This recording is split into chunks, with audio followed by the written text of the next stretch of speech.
Howdy y'all, I've been doing some more reading on e-readers as of late, and while reading text documents and stuff is pretty good on these e-ink devices, I kinda wish I had something I could use for magazines and such. That I'm using Calibre, and I would like to have a dedicated machine just for it. So I figured, why don't we use an old Microsoft Surface? Because this thing is already a tablet. If I just, remove the keyboard, come on, there we go. Tablet. Now my goal is to get Calibre on here so I can have my books stored, and then if I want to actually go and read like magazines and stuff like that, I can read it on this nice colored screen. But there's one problem I have with this. It runs Windows. Yeah, I would much rather just put Linux on it, so I'm gonna try to do that today. So a couple of things we're gonna have to do first. So this one specifically is model 1796. I think that's like Pro 5 or something, but it should be compatible. First, what we're gonna need to do though is get into the BIOS, and to do that, we have to hold down the power key and the volume up key at the same time. I'm gonna hold down the volume up key first and then power. Hello? Oh no, okay, apparently it was already in Windows. Go to sleep, go to sleep. We don't want you anymore. I mean, I can at least test to see if my pens work. What do you mean Windows updates? Oh no! This is partially why I'm getting rid of Windows. I would just prefer if my operating systems were just open source. Granted, this is still on Windows 10, which isn't as bad as 11, but still, I want to just get to something else. Come on. Yeah, you can see here my attempts to debloat Windows, but even with that, I want to kind of get rid of everything. Oh, I don't want to update, I just want to shut down. Slide to shut down. Do not update. Yay. Okay, I'm hoping we never have to see that again. And now we are in the BIOS. So there's a couple things we're going to need to do. First, we're going to want to disable the Windows Boot Manager. And then while we're at it, let's also disable internal storage. Well, actually, we'll keep internal storage on there. And then let's move USB to the top. There we go. Pixie, we'll move down. Okay, there we go. USB, then internal. Because I'm using Ventoy, and also just because I'm going to go into security, and I am going to disable secure boot, so I don't have to deal with any of that. And we'll just plug in our installation media. There are plenty of tutorials online on how to create installation media for your distro of choice. But instead of having just one flash drive of bootable media, I decided to make a Ventoy partition. Yeah, this thing basically lets me load it up of a whole bunch of different ISOs, and then I can choose which bootable disk I want. Anyway, with that put in, let's go ahead and restart. And we shouldn't see Windows this time. There we go. Okay, this is gonna be really hard to see. So this is the theme for Ventoy I have. I kind of have it look like an old BIOS prompt. I'm just going to scroll until I get to Kubuntu. And my distro of choice is Kubuntu 24.04 for right now. I'm gonna hit try. That feels kind of cursed, but okay. Let's just do the install. We're going to install Kubuntu.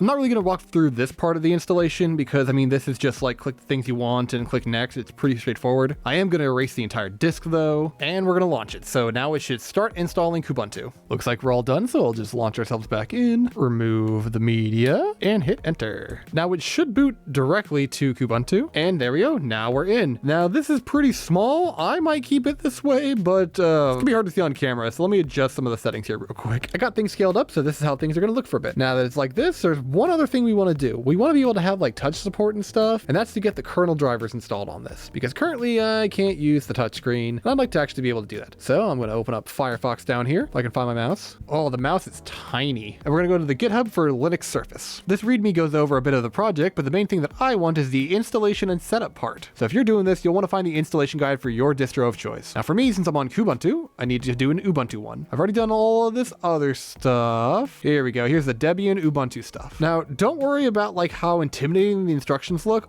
Most of it's just copy and paste. So what I'm going to do is I'm going to press the Windows key, and I'm going to open up console, and that will open the command line. So we'll just put that one over here, and we'll put Firefox over here. Click this box right there, copy. And then over here, we can hit Control Shift and V to paste in exactly how it is. We'll hit enter and add in our sudo password, and that should be the first command. So after that, we're going to need to add the repository and update apt. So again, copy and then Control Shift V to paste it in and enter. And we won't have to enter in our sudo password since we already did that before. Cool, we got that. So now we can just do a sudo apt update. So you can either copy that, or I like to type it out. It makes me feel nice. Sudo apt update, enter, and now it's going to update. This might take a little bit since this is probably going to be the first time you're updating everything, but now we can install the kernel and its dependencies. So we're just going to copy this command here, go back here and paste, Control Shift V, enter. Ah, cool. And it's found it. It's asking if we want to install 577 megabytes of files. Yes,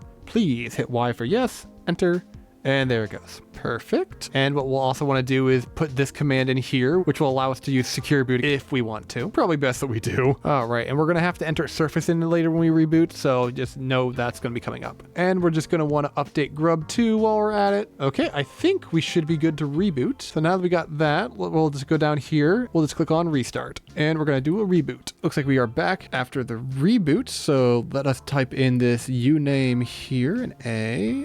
And there we go. We got that Surface string, so we should be good to go. So in theory, I should be able to just... Yay! Touchscreen works! Cool. Now I got touchscreen. Well, now we got that all sorted out. Let's get Calibre installed. Here, while we're in the command line, we could just do sudo app install Calibre. Type in our sudo password, and it should install. Cool, it should be good to go. What I'm going to be showing here is this zine from node.net. This one has like a whole bunch of like maker projects and stuff in it, and it is a free download. Granted, it's all in black and white and such, but like it still looks good on the screen. So I'm just going to download that. Ooh, I guess I'll have to adjust that later. Yeah, there's a lot of customization stuff you'll probably want to play around with, like sizing, scaling, and I'm also going to need to get an on-screen keyboard and auto rotation working. But now we can set up Calibre with our proper folder, and we're going to be using this Kindle today. Okay, so let's go ahead and add our book. And now our manager here could also be used to read. So if we just double click on that, it should open it up and we can read the book. And we have a full-blown tablet we could work with. And if I go and plug in my Kindle here to the tablet, and my Kindle is in fact jailbroken.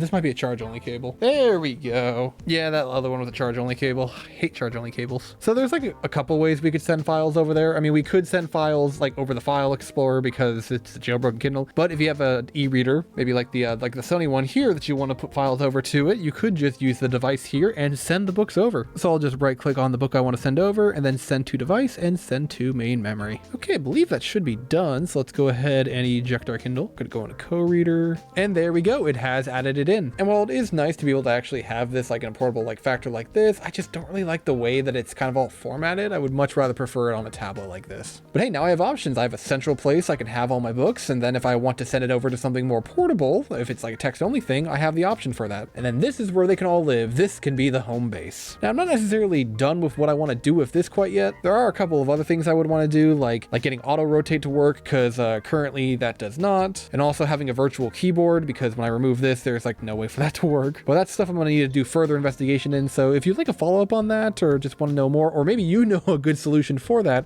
let me know in the comments. But I'm hoping this can at least inspire some people to try to look more into the ebook scene, especially with the Linux side. I'm going to go tinker around with the customizations in this a little bit more, so that'll be it for now. So long, y'all.